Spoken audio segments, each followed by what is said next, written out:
الحمد لله وحده والصلاة والسلام على من لا نبي بعده أما بعد فقد قال الله تبارك وتعالى في القرآن المجيد والفرقان الحميد أعوذ بالله من الشيطان الرجيم بسم الله الرحمن الرحيم إنا أنزلناه في ليلة مباركة إنا كنا منذرين صدق الله العظيم. طاقوں میں سجایا جاتا ہوں، آنکھوں میں بسایا جاتا ہوں. طاقوں میں سجایا جاتا ہوں، آنکھوں میں بسایا جاتا ہوں. تعویذ بنایا جاتا ہوں، سینے سے لگایا جاتا ہوں. جزدان حریر و ریشم کے اور پھول ستارے چاندی کے. جزدان حریر و ریشم کے اور پھول ستارے چاندی کے. پھر عطر کی بارش ہوتی ہے، خوشبو میں نہایا جاتا ہوں. جب قول و قسم لینے کے لیے تکرار کی نوبت آتی ہے، جب قول و قسم لینے کے لیے تکرار کی نوبت آتی ہے، ہاتھوں میں اٹھایا جاتا ہوں، سینے سے لگایا جاتا ہوں. واجب الاحترام معزز سامعین اعزام، رمضان المبارک کا بابرکت مہینہ چل رہا ہے اور اس ماہ مبارک کے بیشتر ایام ہم نے گزار چکے. اللہ تبارک و تعالی نے اس امت محمدیہ کو جو سب سے بڑا سرمایہ، سب سے بیش قیمت تحفہ عطا فرمایا ہے، وہ قرآن عظیم کی شکل میں عطا فرمایا ہے. ہمیں اور آپ کو معلوم ہے کہ اللہ تبارک و تعالی نے قرآن کریم کو اس دنیا کے سب سے بڑے پیغمبر، سب سے بڑے رسول، نبی آخر الزمان صلی اللہ علیہ وسلم کی ذات پر اتارا ہے. اور اللہ تبارک و تعالی نے اس سے پہلے جتنی کتابیں نازل فرمائی ہیں، ان تمام کتابوں میں کسی کتاب کی حفاظت کی ذمہ داری نہیں لی، لیکن اللہ تبارک و تعالی نے اس قرآن کریم کی حفاظت کی ذمہ داری رکھی. اسی وجہ سے اللہ تبارک و تعالی نے جب اس قرآن کو نازل فرمانا چاہا، تو جب اللہ کی ذات سے کلام نکلا تو اللہ تبارک و تعالی نے اس کلام کو سب سے پہلے لوح محفوظ میں نقش کر دیا، محفوظ کر دیا. اور اس کے بعد اس قرآن کو نازل کرنے کے لیے ایک ایسی شخصیت کا انتخاب فرمایا جو تمام انبیاء، جو تمام ملائکوں کا سردار ہے. حضرت جبرائیل علیہ السلام کا انتخاب فرمایا. اور اللہ تبارک و تعالی نے حضرت جبرائیل علیہ السلام کے ذریعے ایک ایسی شخصیت پر نازل فرمایا جن کا دل، جن کا قلب تمام دنیا کے دلوں سے پاک اور متبرک ہے، اور جن کی پاکیزگی تمام دنیا سے بہتر ہے. اللہ تبارک و تعالی نے ایسی شخصیت پر نازل فرمایا اس قرآن کو. اور اس قرآن کریم کو ایسے مہینے میں نازل فرمایا جس مہینے کے اندر، اور جس مہینے کو اللہ تبارک و تعالی نے اپنا خاص مہینہ قرار فرمایا ہے. اور اس مہینے کے اندر بھی ایسی رات کے اندر نازل فرمایا جس رات کی فضیلت کے متعلق اللہ تبارک و تعالی نے قرآن کریم کے اندر بیان فرمایا کہ وہ رات 1000 مہینوں سے افضل ہے، 1000 مہینوں سے بہتر ہے. اگر اس رات کی عبادت کسی بندے مومن کو میسر ہو جائے تو گویا کہ اس نے 1000 سال عبادت کی ہے، 1000 مہینے عبادت کی اس نے. ایسے رات کے اندر اللہ تبارک و تعالی نے اس قرآن کریم کو نازل فرمایا. اب اس قرآن کریم کے فضیلت کا، اس کی اہمیت کا، اس کے تقدس کا، اس کی عظمت کا آپ اندازہ لگائیں کہ جس کلام کو نازل فرمانے کے لیے رب کریم نے اتنا اہتمام فرمایا ہے اس کلام کی عظمت کا، اس کلام کے تقدس کا کیا عالم ہوگا۔ اور آپ یقین جانیں اس قرآن عظیم کی بدولت ہی اللہ تبارک و تعالی نے اس امت کو ممتاز فرمایا دوسری امتوں سے۔ انسان کے اندر دو چیزیں ہوتی ہیں، ایک اس کا جسم ہوتا ہے اور ایک اس کی روح ہوتی ہے۔ تو روح ایسی چیز ہے جس کو ہم اور آپ دیکھ نہیں سکتے، لیکن جب تک انسانی بدن کے اندر روح باقی ہے اس وقت تک انسان کے سارے اعضاء کام کرتے ہیں، انسان چلتا پھرتا ہے، دوڑتا ہے، سارے کام کو انجام دیتا ہے۔ لیکن جیسے ہی انسانی جسم سے روح پرواز کر جاتی ہے انسان بے جان ہو جاتا ہے اور اس کی کوئی قدر و قیمت نہیں رہ جاتی، ایک مچھر بھگانے کی بھی حیثیت نہیں باقی رہ جاتی۔ اور پھر حدیث پاک کے متعلق، حدیث پاک کے اندر تعلیمات دی گئی ہے کہ جس انسان کی روح قبض کر لی جائے اس کے تجہیز و تکفین کا فوراً انتظام کرو۔ تو پتہ یہ چلا کہ انسانی جسم کی کوئی حیثیت نہیں ہے، اصل چیز جو ہے وہ روح ہے۔ اگر انسان کا روح جسم سے نکل جائے تو انسان مردہ ہو جاتا ہے، وہ کسی کام کے قابل نہیں رہتا ہے۔ تو آپ کو معلوم ہونا چاہیے کہ اللہ تبارک و تعالی نے قرآن عظیم جو نازل فرمائی ہے، اس امت کو جو قرآن عظیم کا تحفہ دیا ہے، یہ تمام امت کے لیے روح ہے، عالم اسلام کے لیے یہ روح ہے۔ اور جس قوم سے اس کی روح چھین لی جائے، اس کی روح ختم ہو جائے، اس قوم کا کیا عالم ہوگا۔ قرآن تو ہم اور آپ جانتے ہیں، پڑھتے ہیں، لیکن اس کے بہت سارے حقوق بھی ہیں۔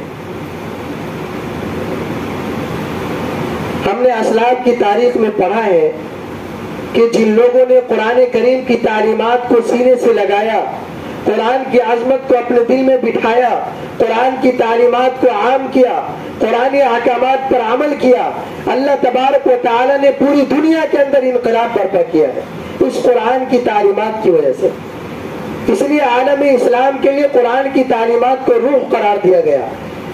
اور جس دن اس دنیا سے قرآنی تعلیمات کی روح ختم ہو جائے گی اس دن اللہ تبارک و تعالی قیامت قائم کر دیں گے، اور انسان اس دنیا کے اندر موجود بھی ہوں گے تو اس کے اندر انسان کی کوئی عظمت اور وقت نہیں رہے گی، اس کا کوئی شان اور دبدبہ نہیں رہ جائے گا۔ جب تک قرآنی تعلیمات کی روح اس قوم کے اندر موجود ہے اس وقت تک اس قوم کے اندر اللہ تبارک و تعالی کی بہت ساری نعمتیں میسر ہیں اور بہت ساری چیزوں سے اللہ تبارک و تعالی اس قوم کی حفاظت فرماتے ہیں اور عالمی انقلاب پیدا فرماتے ہیں۔ آپ تاریخ اٹھا کر دیکھ لیں، صحابہ کرام کیسی جماعت تھی اور کس قبیلے کے لوگ تھے۔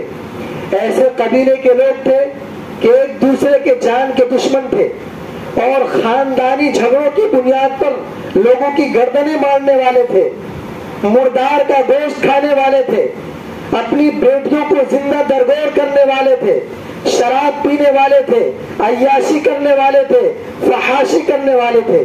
ایسی قوم سے تعلق رکھنے والی قوم کو اللہ تبارک و تعالی نے جب قرآن عظیم کی دولت سے سرفراز فرمایا، اور صحابہ کرام کے متعلق حدیث پاک کے اندر آتا ہے کہ صحابہ کرام قرآن کی آیات کو سیکھتے تھے، پھر اس کے ترجمے کو سیکھتے تھے، پھر اس کے تشریح کو سیکھتے تھے، پھر اس کے معانی و مطالب کو سمجھتے تھے، پھر اس پر عمل کرتے تھے، پھر آگے بڑھتے تھے۔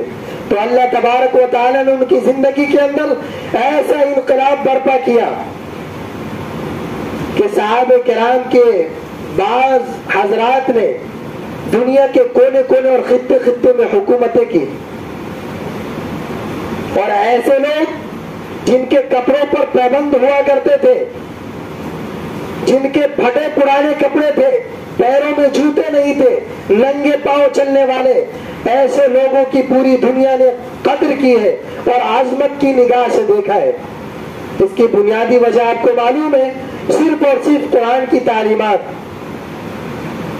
چونکہ انہوں نے قرآن کی تعلیمات کو اپنا نصب العین بنا لیا تھا، قرآن کی تعلیمات کو انہوں نے عام کیا، قرآن کے احکامات پر انہوں نے عمل کیا، تو اللہ تبارک و تعالیٰ نے پورے عالم اسلام کے اندر انقلاب برپا کر دیا۔ لیکن آج امت مسلمہ قرآن کی تعلیمات کو بھولا بیٹھی ہے، اس وجہ سے حالات پیدا ہو رہے ہیں، طرح طرح کی مصیبتیں آ رہی ہیں، اور ہر طرح کی پریشانیوں میں مسلمان گھسا جا رہا ہے۔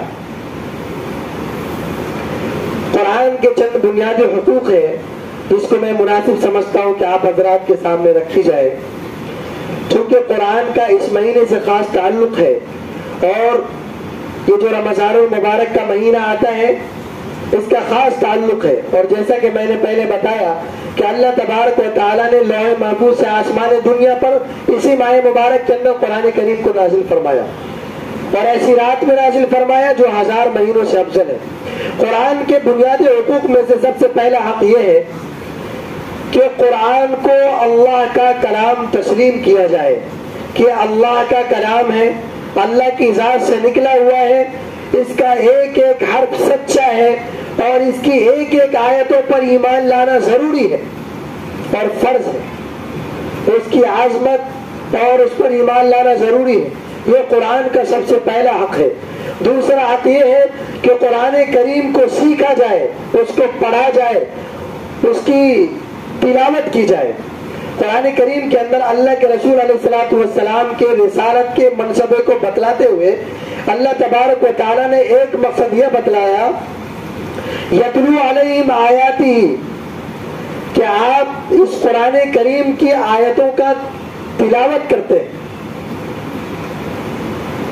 اور بھی دوسرے مقامات پر فرمایا، تو گویا کہ نبوت کے مقاصد میں سے ایک مقصد کو بیان فرمایا گیا کہ قرآن کی تلاوت کی جائے۔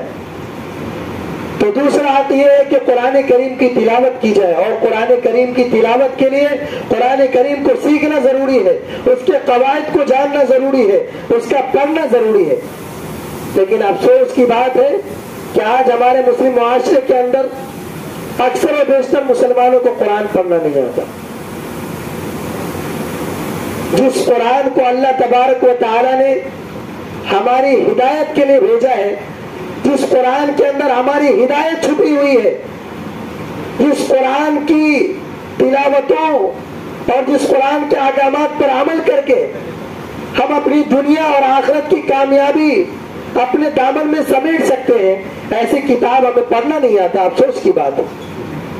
تو دوسرا حق یہ ہے کہ قرآن کریم کو سیکھا جائے، اس کی تلاوت کی جائے، اور قرآن کریم کو سمجھا جائے، اس کے معانی و مطالب کو پڑھا جائے۔ بہت سارے لوگوں کو قرآن تو پڑھنا آتا ہے، لیکن قرآن میں ہے کیا، اللہ تبارک و تعالیٰ کیا کہنا چاہتے ہیں، اس کا پتہ نہیں ہوتا۔ جب ہمیں اس کا پتہ نہیں ہوگا تو ہم اس پر عمل کیسے کریں گے؟ ہمارے لیے جو اللہ تبارک و تعالیٰ نے اس کے اندر قیمتی جوہر چھپا رکھے ہیں، اس کا ہمیں کیسے پتہ چلے گا؟ ہماری دنیا کیسے سنورے گی، ہمارے آخرت کی زندگی کیسے کامیاب ہوگی جب ہم اس کو پڑھیں گے نہیں، جب ہم اس کو سمجھیں گے نہیں؟ اور قرآن کا ایک حق یہ بھی ہے کہ اس کی تعظیم کی جائے، اس کی تکریم کی جائے، اور قرآن کے احکامات کی تبلیغ کی جائے، اس کی نشر و اشاعت کی جائے۔ قرآن کریم کے اندر اللہ تبارک و تعالیٰ نے بہت سارے احکامات نازل فرمائے، اللہ تبارک و تعالیٰ کے احکامات کو عام کیا جائے، قرآن کی تعلیمات کو پوری دنیا کے اندر پھیلایا جائے، اس کو نشر کیا جائے۔ یہ بھی قرآن کا حقوق ہے جو ہر مسلمان کے ایک ایک فرد پر یہ ذمہ داری عائد ہوتی ہے۔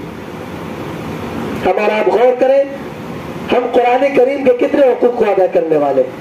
اللہ تبارک و تعالی ہم تمام کو قرآن کی قدر کرنے کی توفیق نصیب فرمائے، اور قرآن کریم کے حقوق کو کما حق ادا کرنے کی توفیق نصیب فرمائے۔ آخر میں ایک بات یہ عرض کرنی ہے، رمضان المبارک کا آخری عشرہ آ رہا ہے، جس کے اندر اللہ تبارک و تعالی کے محبوب نبی کریم صلی اللہ علیہ وسلم کی مؤکد ترین سنت اعتکاف کی ہے۔ ہم اور آپ اس بات کو جانتے ہیں، ایک بات میں صراحتاً اس بات کو عرض کر دوں کہ اللہ کے رسول علیہ السلام کی بیشتر سنتیں ہیں جس پر آپ کا دوام نہیں رہا، کبھی آپ نے کیا کبھی نہیں کیا، تو مؤکد ترین سنت نہیں ہے۔ لیکن یہ اعتکاف ایک ایسا سنت ہے کہ ہجرت مدینہ کے بعد سے لے کر تا مدت حیات ایک روایت کے مطابق صرف 1 سال، وہ بھی کسی سفر میں جانے کی وجہ سے، غزوے وغیرہ میں جانے کی وجہ سے ایک اعتکاف فوت ہوا، نہیں تو مستقل تا مدت حیات آپ نے، جب تک آپ کی زندگی سلامت رہی، ہجرت مدینہ کے بعد آپ نے ہر سال اخیر عشرے کا اعتکاف کیا ہے۔ یہ مستقل سنت ہے، اور اس سنت پر آقا کریم صلی اللہ علیہ وسلم کا دوام ہے۔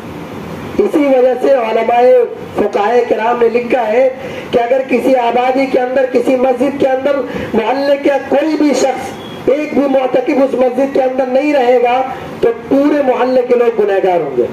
اس کو فرض کفایہ قرار دیا گیا۔ لیکن افسوس کی بات ہے کہ ہم سنت پر عمل کرنے کا دعویٰ کرتے ہیں اور دوسری سنتوں پر عمل کرتے ہیں، لیکن جو سب سے بڑی سنت ہے رمضان کی، جس پر آقا کریم صلی اللہ علیہ وسلم کا ہر سال معمول رہا ہے، اس سنت کو ہم چھوڑ دیتے ہیں۔ اور معتکفین کے لیے ایک بہت بڑی بشارت یہ آئی حدیث کے اندر کہ اللہ تبارک و تعالی ایسے شخص کی دعا قبول فرماتا ہے، اور جو شخص باہر رہ کر جتنے اعمال کرتا ہے، کسی کی افطار کراتا ہے، کسی کی عیادت کرتا ہے، کسی کی مزاج پرسی کرتا ہے، کسی کی مدد کرتا ہے، صدقہ و خیرات کرتا ہے، وہ سارے کے سارے اعمال کا ثواب معتکف کو صرف اعتکاف میں بیٹھنے کی وجہ سے اللہ تبارک و تعالیٰ مرحمت فرما دیتے ہیں۔ کتنی بڑی بات ہے۔ اور سب سے بڑی بات یہ ہے کہ وہ تمام گناہوں سے محفوظ رہتا ہے، اللہ کے گھر میں رہتا ہے 10 دن تک، اس کی نظریں محفوظ رہتی ہیں، اس کے کان محفوظ رہتے ہیں، زبان ہمیشہ تلاوت قرآن سے مزین رہتی ہے، ذکر و اذکار سے مزین رہتی ہے۔ لہذا ہم نے کہا ہر شخص یہ ارادہ کرے کہ اس سنت کو زندہ کریں گے، ورنہ مبادا اللہ تبارک و تعالیٰ کے لعنت کے شکار ہوں گے۔ اللہ تبارک و تعالیٰ ہم تمام کو کئی کوئی باتوں پر عمل کی توفیق نصیب فرمائے۔ آمین وآخر دعوانا الحمدللہ رب العالمین۔